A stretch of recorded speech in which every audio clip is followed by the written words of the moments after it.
livro da saída, Êxodo capítulo 12, o versículo nós vamos ler a partir do primeiro.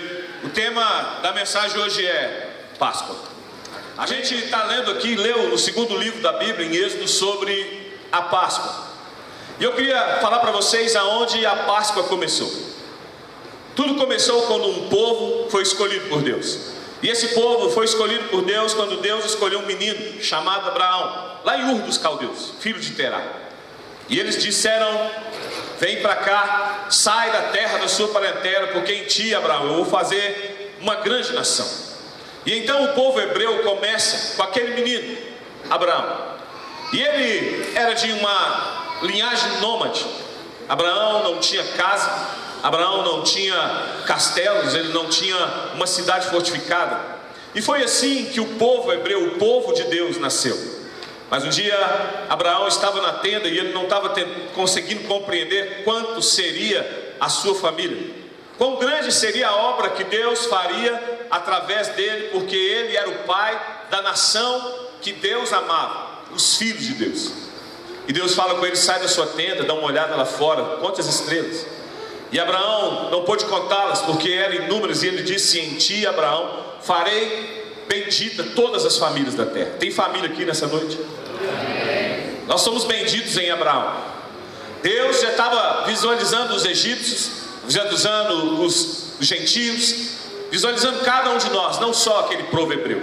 Mas a história do povo hebreu continua pela terra. E Abraão, agora o pai das nações, era um nômade, criador de ovelhas, pastor. Tinha um cajado na mão, uma sandália nos pés, um alforje. E provavelmente ele era o homem mais rico que Salomão. Ele só não tinha casa para guardar tesouros.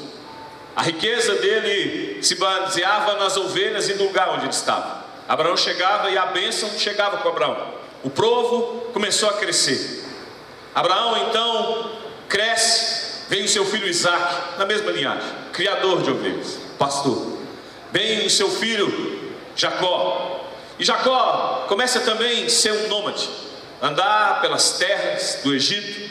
Então, no final desse tempo, antes de chegar em José, os egípcios olharam e pensaram: é uma boa ideia a gente ter esse povo com a gente. Eles não têm pensamento de comércio, eles não têm uma grande estratégia militar, eles não estão pensando em casas, em colônias. Vamos trazer eles para serem amigos, vamos dividir com eles.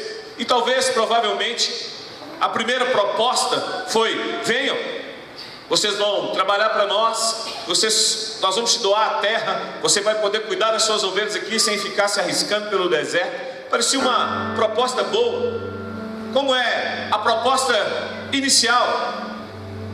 E aí, com o tempo, eles se tornaram escravos.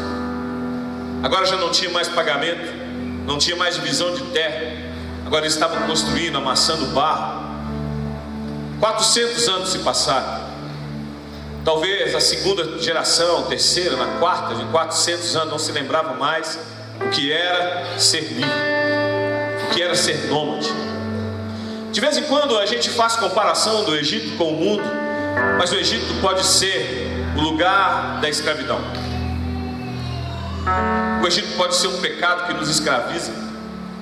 E a proposta desse pecado, ele vem como um adoçante. É doce no começo, mas depois deixa um gosto meio amargo. Tem gente que diz: não, adoçante é bom, porque talvez você se acostumou. Porque tem gente que diz que o pecado também é bom. Acostuma com o pecado, porque o pecado ele não tem cara de ruim. No início é doce. Eva não estava com fome, porque Deus falou: pode comer de todas as árvores do jardim. Mas a árvore do conhecimento do bem e do mal, dessa não pode tocar. Mas a Bíblia diz que ela viu e falou que ela era agradável e boa aos olhos. E ela comeu e levou para o seu marido. E Adão comeu porque quis. A gente peca porque quer. Não, pastor, eu sou... Não. O inimigo não vem e coloca uma arma na sua cabeça. Não vem numa posição para te afrontar. Se você não pecar, eu vou atacar sua família. Não. A gente aceita o pecado, aceita ser escravo. E de repente a gente não percebe mais. E agora a gente está no Egito, escravo. E até se acostuma. aquele povo que agora 430 anos ali preso, Deus levanta um libertador, Moisés. E Moisés vai tirar o povo com o braço forte de Deus, 9 pragas. E na 10ª Deus institui a Páscoa. E diz: olha, 9 pragas passaram e os egípcios não entenderam ainda, então agora eu vou mandar o anjo da morte. Mas eu vou instituir vocês. Vocês vão procurar um cordeiro macho de 1 ano, sem defeito. Tenha ervas amargas para lembrar como é dura e amarga a vida aqui de cativeiro. E vocês vão celebrar a Páscoa. O sangue vai ser passado nos umbrais da porta e na viga. E toda casa que tivesse sangue, quem estiver lá dentro será poupado. Capítulo 11 de Êxodo, a Bíblia diz que Moisés fala com o povo para pedir dos vizinhos prata e ouro, e Deus será com eles. E eles deram para aquele povo que pediram ouro e prata. Os vizinhos já começaram a ver o movimento. E a Bíblia nós lemos que diz: se a sua família é pequena, chame os vizinhos. E eu fico imaginando na minha cabeça, quando eu leio a Bíblia, que alguns daqueles vizinhos eram egípcios. Talvez alguns deles eram os feitores que chicoteavam lá os hebreus. Mas ele estava sentindo o movimento de 9 pragas e falou: eu quero fazer o que esses caras vão fazer. E quando eles viram eles preparando o cordeiro, perguntaram: o que é isso? E eles devem ter dito: Deus mandou a gente preparar, e a casa que tiver o sangue na porta, o anjo da morte não vai passar. E eles talvez auto se convidaram: a gente pode participar. Eu quero imaginar que alguns que nem eram hebreus estavam dentro daquelas casas com o sangue na porta, um cordeiro assando, ervas amargas. Então a Bíblia diz que o anjo da morte passa e mata todos os primogênitos, como a Bíblia diz, como Deus diz. Só que a Bíblia também diz que aquela Páscoa, aquela última ceia juntos, era para ser de sandália nos pés, cajado, pronto para a viagem, pronto para voltar ao lugar onde Deus criou o povo dele para estar, peregrino, em terra estranha, de volta ao lar. Deus não fez o povo hebreu, os filhos dele, para ter morada nesse lugar, para ter morada fixa. Deus disse: prepara de novo a sandália, eu vou fazer vocês andarem de novo pelo deserto. Vocês vão depender de mim de novo. E aquele povo sai dali de mão forte e andando pelo deserto, milagres, ouros e pratas dados pelos egípcios. Eles queriam pão e tinha pão, queriam carne e tinha. Eu não sei se os pés não cresciam ou se a sandália não crescia junto com os pés, a roupa não envelhecia. Estavam no deserto e Deus estava fazendo o que fazia com Abraão. Era a promessa: vocês não são daqui, vocês vão viver aqui com o que eu vou prover para vocês, mas não tenham nada daqui, vocês são nômades. E o povo continuou pelo deserto, e eles chegaram na terra depois de Moisés morrer, com Josué.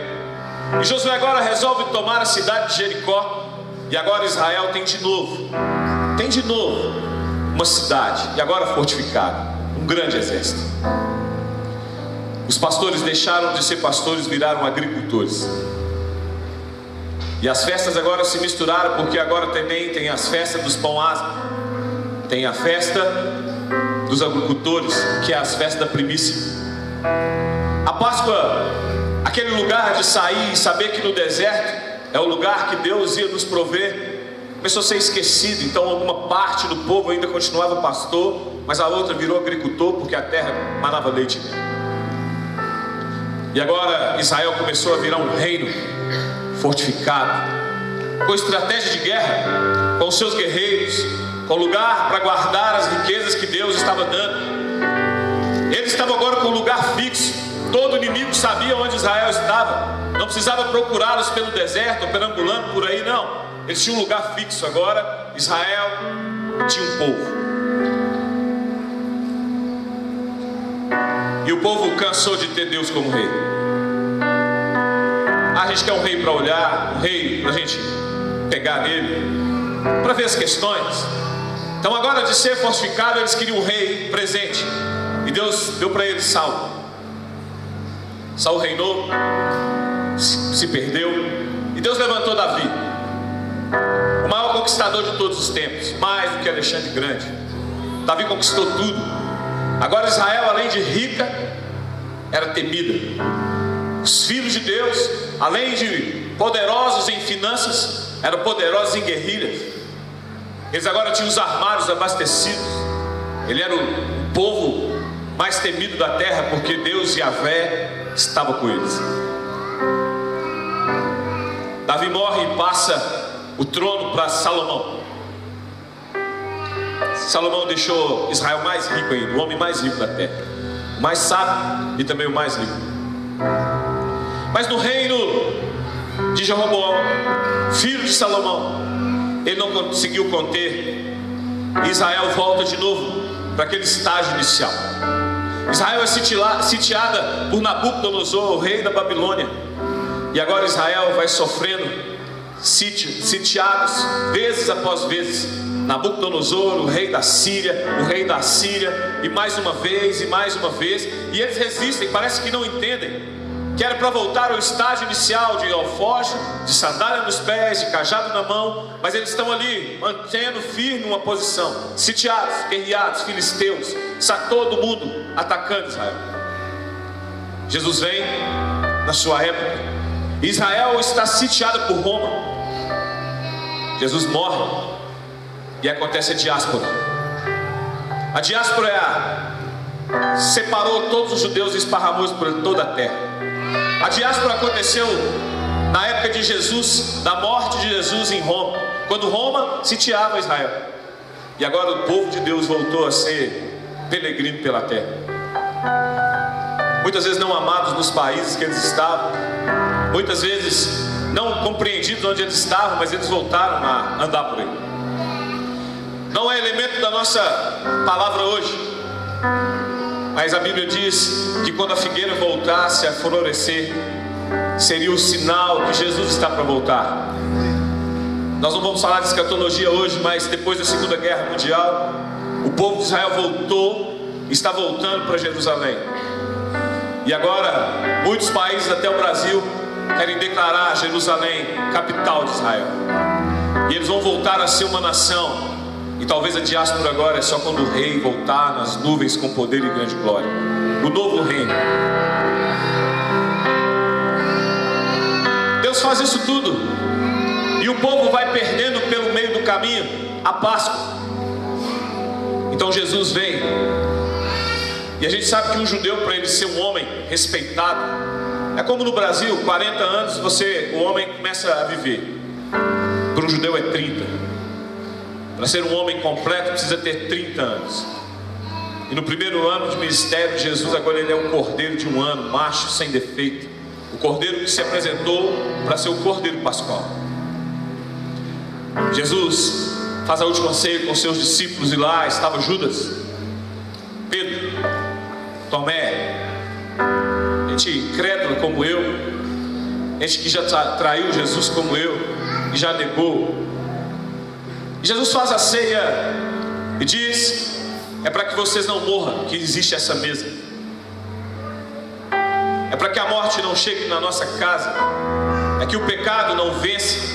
É que a gente possa calçar a sandália e o alforje e um cajado na mão e sair do Egito, da escravidão do pecado todos os dias. É que eu vou dar o meu corpo por vós e o meu sangue para vocês. Fazer isso em memória de mim, estatuto perpétuo. Fazer isso para sempre.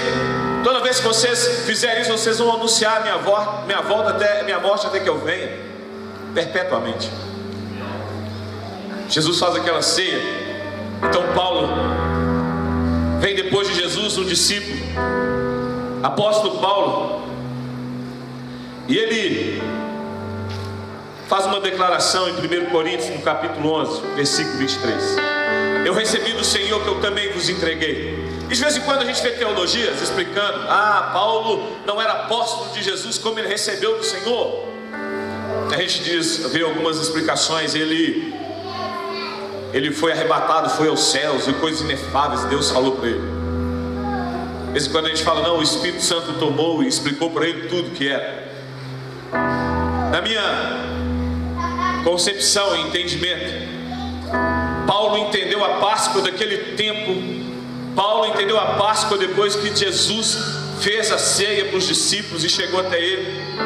E essa frase talvez poderia ser resumida: eu entendi do Senhor e quero explicar para vocês. Eu recebi e quero dar a vocês. Porque o Senhor Jesus, na noite em que foi traído, ele começa a citar a Bíblia, a palavra do Senhor.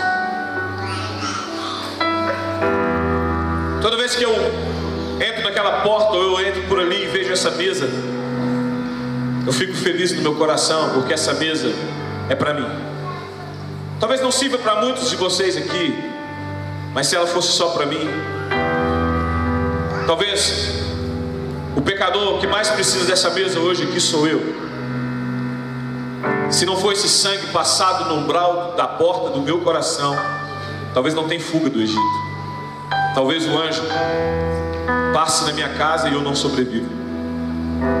Paulo começou a destrinchar, e eu queria que você abrisse a sua Bíblia em 1 Coríntios, no capítulo 11, versículo 23. Antes de ler com você, eu queria falar para vocês algo que está no meu coração. Paulo se converte, tem uma das conversões mais fantásticas que a Bíblia relata. O homem viu Deus, ouviu a voz de Jesus, ele já caiu de joelho, ele orou 3 dias, jejuou, novo convertido. A Bíblia diz que ele foi preso e logo depois os discípulos desceram ele pelo cesto, o cara estava bombando. E Paulo agora sai a pregar e diz: eu vou para a Grécia, criado no concílio, criado aos pés de Gamaliel, o homem muito sábio. Paulo chega na Grécia e começa a destilar todo o seu conhecimento. E ele diz, como diz os seus poetas, os seus profetas, e ele fala, e ele fala. Quantas cartas de Paulo a Grécia tem? Quantas igrejas na Grécia Paulo abriu? Nenhuma. Paulo sai de lá e ele vai para Coríntios, e ele começa uma igreja, e agora ele se propõe na igreja assim: eu me propus estar no meio de vós, não com palavras de sabedoria, nem com conhecimento humano, nem de palavras persuasivas, mas de espírito de poder. Ele sabia que palavras de convencimento não ia dar certo, mas era o Espírito Santo que podia convencê-los. E é hoje, o Espírito Santo precisa nos convencer de toda a verdade. Primeira carta da igreja de Paulo aos Coríntios, 11, 23. Porque eu recebi do Senhor o que eu também lhes entreguei, que o Senhor Jesus, na noite que foi traído, tomou o pão e, tendo dado graça, partiu e disse: esse é meu corpo que é dado por vós, fazei isso em memória de mim. Do mesmo modo, depois de ceiar, pegou bem o cálice, dizendo: é o cálice da nova aliança no meu sangue, fazei isso todas as vezes que beberdes em memória de mim. Porque todas as vezes que comerdes deste pão e beberdes do cálice, anunciai a morte do Senhor até que ele venha. Por isso, que aquele que come do pão e bebe do cálice do Senhor indignamente será réu do corpo e do sangue do Senhor. Olhe para mim, eu estou na igreja desde os 8 anos de idade. Eu fui roubado há muito tempo. Roubado. Já fui de igreja que quando eu pecava não podia ceiar. O castigo de quem pecava era não ceiar. Muitos de nós temos a mentalidade dessa hoje na igreja, porque nós esquecemos de olhar para o Antigo Testamento como Paulo está olhando, e recebeu isso como sombra para o Novo. Ceia é para quem pecou. Ceia é para quem tem pecado. Ceia é para quem precisa de misericórdia, de quem precisa de favor. Quem quer sair do pecado precisa de ceia. A gente foi roubado por muitos anos, pecou, não ceia. Isso ficou tão encostido na nossa cabeça que talvez muitos de nós faltam no dia da ceia. Porque quando o pastor falar quem ficar de pé para ceiar, você diz: ah, eu fui mal essa semana, eu briguei com a minha esposa, eu fiz algo que não era muito legal, então eu nem vou na igreja, porque senão o pastor vai mandar eu ficar de pé, o irmão do lado vai ver que eu não vou ficar, e eu nem vou na igreja. Não vou, porque eu não vou ceiar, porque eu não sou digno. Meu Deus. Quando eu passo naquela porta, que essa mesa está aqui, dentro do meu coração tem uma alegria, pensando: pão, sangue, símbolo daquilo que pode me livrar do meu pecado. A gente fala: só pode quem batizou, quem é crente, só pode quem tem um ano de cristão. Cada igreja tem uma regra. Só pode quem fez a escola bíblica dominical, quem fala em línguas só pode ceiar quem tem pecado. Paulo continua dizendo,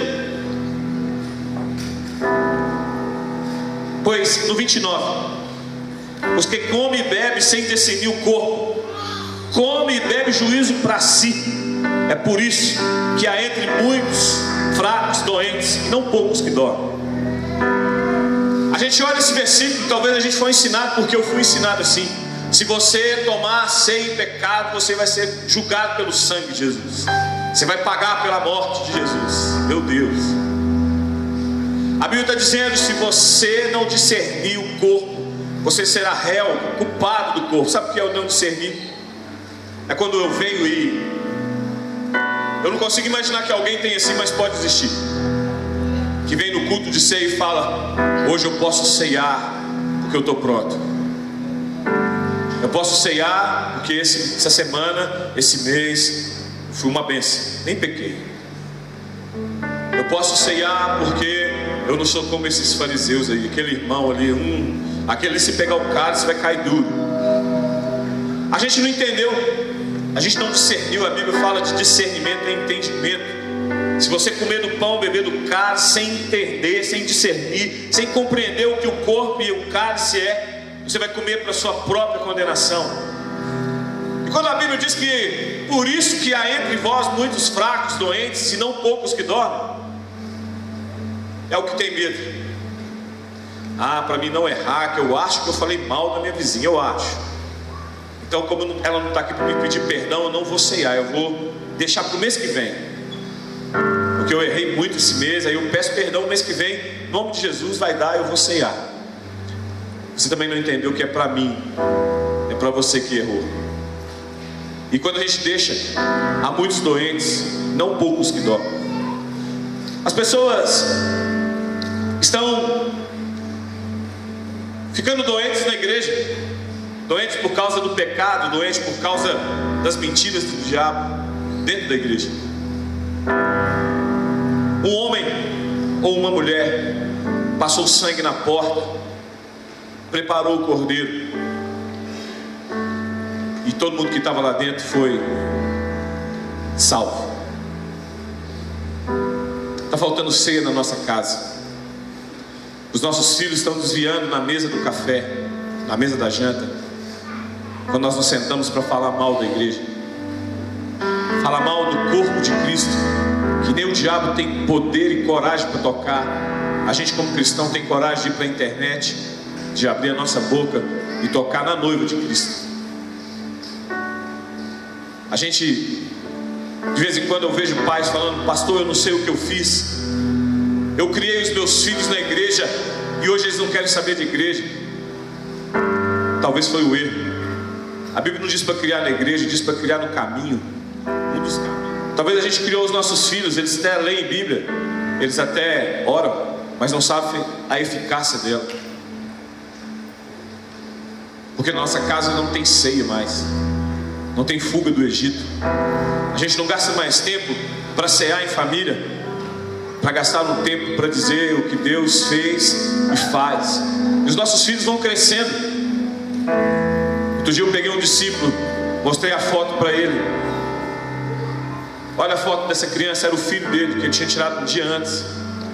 Falei: esse menino não existe mais, esse menino já foi. O que tem hoje é esse menino de agora, que precisa da sua atenção, que precisa ser ensinado, precisa ser ensinado a ser feliz, precisa ser ensinado a ir à casa do Pai, que há misericórdia, que há perdão, que pecado tem jeito, pecado tem jeito, que a ceia é para curar. A gente vai sendo roubado todos os dias. Os pecados que antigamente para a gente era um grande pecado, hoje talvez é só uma coincidência. Tem coisa que a gente nem acha pecado mais, maledicência, falar da vida dos outros. Vez ou outra a gente está em debate com os meninos, e isso serve para cada um de nós. Hoje, talvez o grande mal do século e também a grande bênção do século são as redes sociais. As redes sociais têm feito a gente pecar, têm feito a gente gananciar, nem sei se existe essa palavra, ficar ganancioso. Porque a vida das pessoas na internet é limpa demais. Às vezes a pessoa não tem o que comer em casa, mas na internet ela está postando uma piscina que o fundo é o mar. Meu Deus. Viajando 5 vezes no ano. Talvez a viagem é antiga, mas você fala, eu não viajo nem um dia. E aí o orgulho, a inveja. De vez em quando a gente vê umas postagens, e eu não acho que quem posta está errado não. Cada um tem conta da sua vida. O errado é quem curte. Você tem a oportunidade de ir lá e parar de seguir. Eu tive um plano aí com um amigo nosso, mas eu acho que não vai funcionar não. A gente ia fazer um fake no Instagram, porque aí fake é falso, não pode. A gente ia fazer um perfil Lucy_Fé.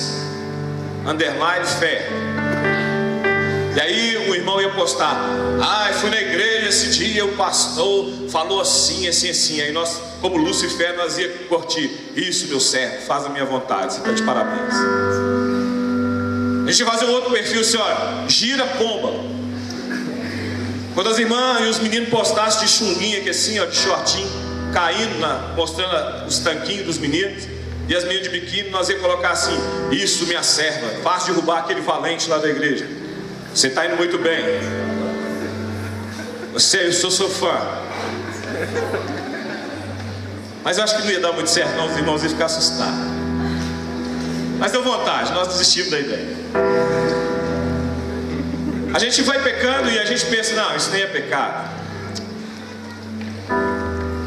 A gente vai perdendo a característica da igreja, porque agora a nossa igreja também é muito nas redes sociais.